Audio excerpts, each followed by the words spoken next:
নমস্কার, জেলার খবর নিয়ে আপনাদের সাথে রয়েছে আমি তৃপ্তি। শুরুতে যে খবরের দিকে নজর রাখবো। যাদবপুরের ছাত্র মৃত্যুর ঘটনায় তৃণমূল ছাত্র পরিষদের তরফে এক সুবিশাল মিছিলের আয়োজন করা হয় ঢাকুরিয়া থেকে যাদবপুর ইউনিভার্সিটির ৪ নম্বর গেট পর্যন্ত। এই মিছিলে উপস্থিত ছিলেন তৃণমূল ছাত্র পরিষদের সভাপতি তৃণাঙ্কুর ভট্টাচার্য, তৃণমূল নেতা জয়প্রকাশ মজুমদার, রাজন্না হালদার, সুদীপ রাহা এবং তৃণমূল ছাত্র পরিষদের একাধিক কর্মী।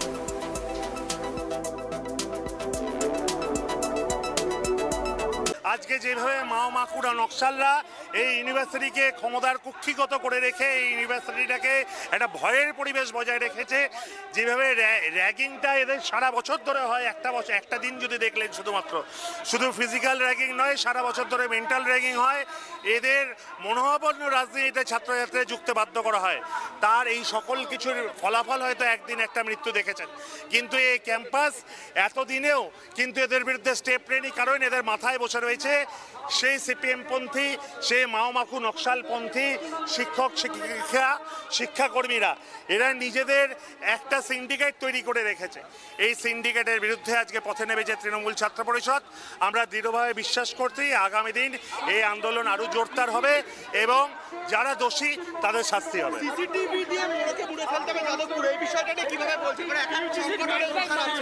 নিশ্চিতভাবে আমরা চাই, আজকে আমরা নিশ্চিতভাবে চাই এই ক্যাম্পাসে কেন এতগুলো জায়গায় সিসিটিভি থাকলে কেন থাকবে না যাদবপুরে সিসিটিভি? আজকে তাদের কি দাবি? তাদেরকে চাই সেই সন্ধ্যে 6টা-7টার পর যেই নোংরাময় পরিবেশ তারা বজায় রাখে ক্যাম্পাসে, সেটা বজায় থাকুক। আজকে মদ গাজার যে আসর এই নকশাল নেতারা বসায়, আজকে মাকুড়া বসায়, আজকে সেটা তারা বজায় থাকুক না। আজকে আমরা যাদবপুর ইউনিভার্সিটিকে, শিক্ষার পরিবেশকে নষ্ট হতে আমরা দেব না। আমরা দেব না যাদবপুর ইউনিভার্সিটিটাকে কোনোভাবেই আজকে শিক্ষার পরিবেশ যাতে ধুলন্থিত হোক। এবং এইখানে কিছু নকশাল প্রাক্তন মাকু প্রাক্তন ছাত্ররা যারা পাস আউট হয়ে গেছে, তারাও হোস্টেলের রুম দখল করে রেখেছে। আমরা তাদের বিরুদ্ধেও আজকে আমরা পথে নেমেছি। আমরা বিশ্বাস করি দড়ি ধরে মারো টান, রাজা হবে খান খান, যেমন স্লোগান উঠেছিল।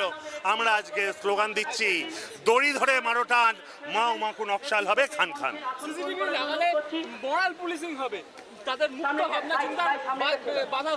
মুক্ত ভাবনা চিন্তা মানে কি মদ গাঁজা খাওয়া? মুক্ত ভাবনা চিন্তা মানে কি এটাকে একটা হোটেল রুম বানিয়ে ফেলা? মুক্ত ভাবনা চিন্তা মানেটা কি যে এখানে এমন অনেক কাজকর্ম করা যে আপনার মিডিয়ার সামনে বলতে পারছি না। আমরা বলছি ক্লিন আপ যাদবপুর। আমরা যাদবপুর পরিষ্কার করেই ছাড়বো।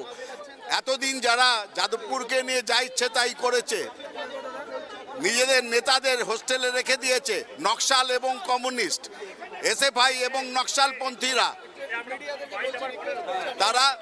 তাদেরকে সরিয়ে ক্লিন আপ যাদবপুর এখন আমাদের স্লোগান।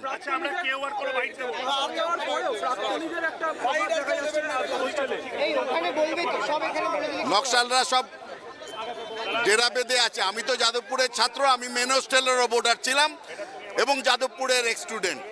সুতরাং যাদবপুরকে আমি নিজের হাতের মতন চিনি এবং বর্তমানে যাদবপুর কোন অবস্থায় গেছে এই কমিউনিস্টদের হাত ধরে সেইটাকে পরিষ্কার করা দরকার। ছাত্র ইউনিয়ন থেকে এবং ওই জুটা বলে যে সংস্থা আছে তার মাথায় বসে আছে কমিউনিস্টরা, তারা যাদবপুরকে চালাচ্ছে। আমরা তো বলছি সব বিশ্ববিদ্যালয়ে সিসিটিভি রয়েছে, হোয়াই নট ইন যাদবপুর? কল্যাণীতে আছে, সিধু কানুতে আছে, সব জায়গায় আছে, যাদবপুরে থাকবে না কেন? আর কি এমন স্পেশাল ঘটনা ঘটে যেটার জন্য যাদবপুর বিশ্ববিদ্যালয়ে সিসিটিভি রাখা যাবে না? এটা তো আমাদের প্রশ্ন। এই প্রশ্ন তোলবার জন্য আমরা এসেছি এবং আমরা এটার বিচার চাই, যাতে আর একজনের স্বপ্নদ্বীপের মায়ের কোণ খালি না হয়, সেটা আমাদের দেখতে হবে। যে বাম এবং অতি বামরা আজকে মৌরসি পাট্টা জায়গিরদার চালিয়ে রেখেছে, জায়গিরদার নির্বাণকে সামনে দাও, সেই যে মৌরসি পাট্টা এরা চালিয়ে রেখেছে, সেই মৌরসিপাটটা বন্ধ হয়ে যাওয়া দরকার। মনে হয় দেখুন, সব থেকে বড় বিষয় এই মুহূর্তে দাঁড়িয়ে, গাইডলাইনের থেকে বড় বিষয় হয়ে দাঁড়িয়েছে মানবিকতা। আমরা মানুষ হয়ে মানবিকতা কি করে হারিয়ে ফেলছি আমি জানি না।